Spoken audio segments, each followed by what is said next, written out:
Nous avons déjà avancé quelques techniques pour relier des listes déroulantes entre elles. L'une d'elles exploite des calculs de repérage pour produire les extractions affinées. Une autre fait intervenir les calculs matriciels. Une dernière met en jeu les plages nommées pour faire indirectement référence aux choix émis. Mais lorsque les informations offrent des liens évidents, il existe une autre méthode, encore plus simple. Dans l'exemple illustré à l'écran, nous travaillons sur une base de données des salariés d'une grande entreprise. Les services sont répartis sur plusieurs sites géographiquement différents. Pour décrire un salarié, au choix de son service, une liste déroulante dépendante s'ajuste pour proposer les sites liés et ce mécanisme reste vrai sur toutes les lignes du tableau avec un ajustement en concordance effectivement avec le service mentionné en amont. Et nous allons le voir, une seule formule est nécessaire. Pour les besoins des démonstrations, nous suggérons tout d'abord de récupérer cette source de données. Et comme toujours, ce classeur est offert au téléchargement depuis le site bombache.fr. Dans cette table des salariés, le service doit être indiqué en colonne D par le biais d'une première liste déroulante donc. C'est la raison de la présence des informations sources en colonne K. L'information liée sur le site est attendue en colonne E. Elle doit être renseignée par le biais d'une seconde liste déroulante dépendant du choix émis avec la première.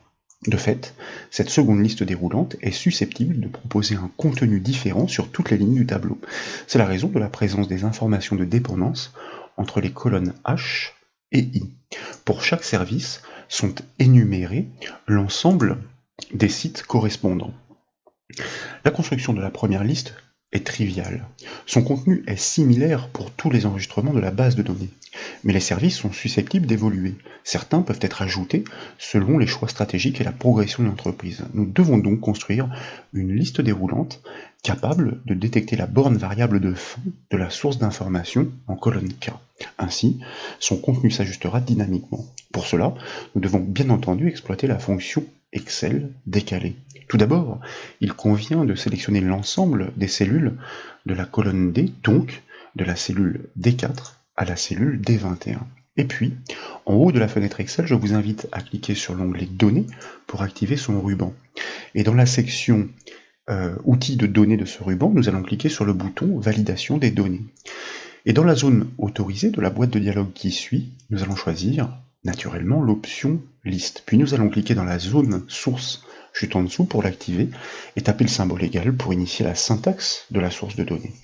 Comme nous le disions, nous avons besoin de la fonction d'ajustement décalée, donc suivie d'une parenthèse ouvrante.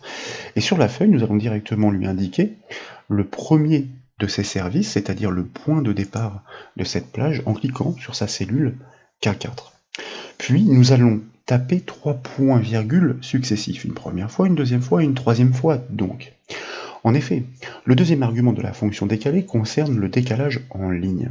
Le troisième concerne le décalage en colonne. Or, par rapport à ce point de départ défini en K4, nous ne souhaitons observer aucun décalage. Nous souhaitons seulement ajuster la plage en hauteur de manière à intégrer toutes les informations à restituer, si d'aventure elles varient.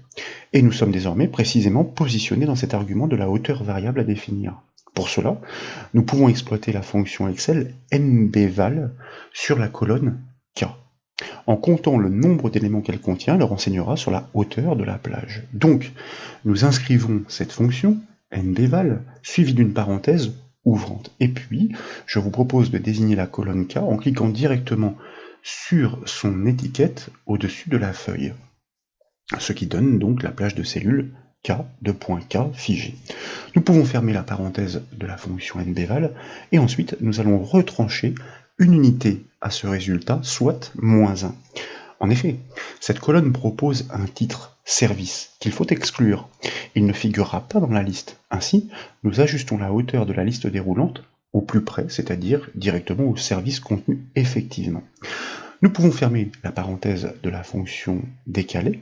Vous remarquez que la syntaxe construite est relativement simple. Il est temps de la tester, donc nous cliquons sur le bouton OK pour valider la création de ces listes déroulantes dans cette colonne D. Et de retour sur la feuille, en déployant cette liste des services, eh bien vous remarquez qu'ils sont tous précisément intégrés au plus juste, donc jusqu'au service fabrication. Et nous pourrions ajouter un service à la suite. Vous voyez que sur la droite de la feuille, il y a une nouvelle catégorie qui est prévue, donc pour le service ingénierie, avec tous les sites qui le correspondent. Nous allons prélever juste le premier de ces services, ils sont tous identiques, ingénierie, pour l'ajouter à la suite de la liste déroulante. Et si d'aventure donc, eh bien, nous déployons de nouveau cette liste, vous remarquez qu'il est automatiquement intégré. La seconde liste déroulante doit donc se nourrir en fonction du choix émis par le biais de cette première liste. Et comme l'évoquent les indications fournies en colonne I, les sites varient en fonction du service. L'idée consiste bien sûr à utiliser la fonction Excel décalée en définissant tout d'abord le point de départ de la plage sur le premier site. Ensuite, un décalage doit être opéré vers le bas, donc en ligne, pour déplacer le point de référence sur le premier site concordant. Pour cela, il suffit d'exercer une recherche du service dans la colonne H voisine grâce à la fonction équive. Elle retournera la position à ajuster. Enfin, nous devons adapter la hauteur de la liste en fonction du nombre de sites référencés pour le service. Et nous pouvons les compter grâce à la fonction nb.si. Pour débuter donc, je vous invite à sélectionner l'intégralité des services, donc de la cellule E4 à la cellule E21. Et puis, comme précédemment, dans le ruban données, nous allons cliquer sur le bouton Validation des données. Dans la section autorisée de la boîte de dialogue, nous allons choisir naturellement une liste, puis cliquer dans la zone source pour l'activer, et taper le symbole égal pour initier la syntaxe. Bien sûr, de nouveau, nous exploitons notre fonction d'ajustement décalé, suivie d'une parenthèse ouvrante. Comme nous le disions, nous allons commencer par désigner le premier site de la source de données en cliquant directement sur sa cellule I4. Et nous allons taper un point virgule pour passer dans l'argument du décalage en ligne, puisqu'il s'agit de se positionner sur le premier site concordant. Et c'est là que nous avons besoin de chercher cette position, donc nous appelons notre fonction équive suivie d'une parenthèse ouvrante, et nous allons lui demander de chercher la position du service qui est mentionné en cellule D4, c'est-à-dire en première cellule pour raisonner de façon chronologique. Donc nous cliquons sur sa cellule, et puis nous allons enfoncer 3 fois de suite la touche F4 du clavier afin de la libérer complètement. De cette manière, chaque liste déroulante dépendante fera référence à son propre service en regard, puisqu'il va progresser en même temps que cette syntaxe est répliquée naturellement sur la sélection. Nous pouvons maintenant taper un point virgule pour passer dans l'argument de la colonne de recherche. Et je vous invite à désigner la colonne des services en cliquant directement sur son étiquette H au-dessus de la feuille.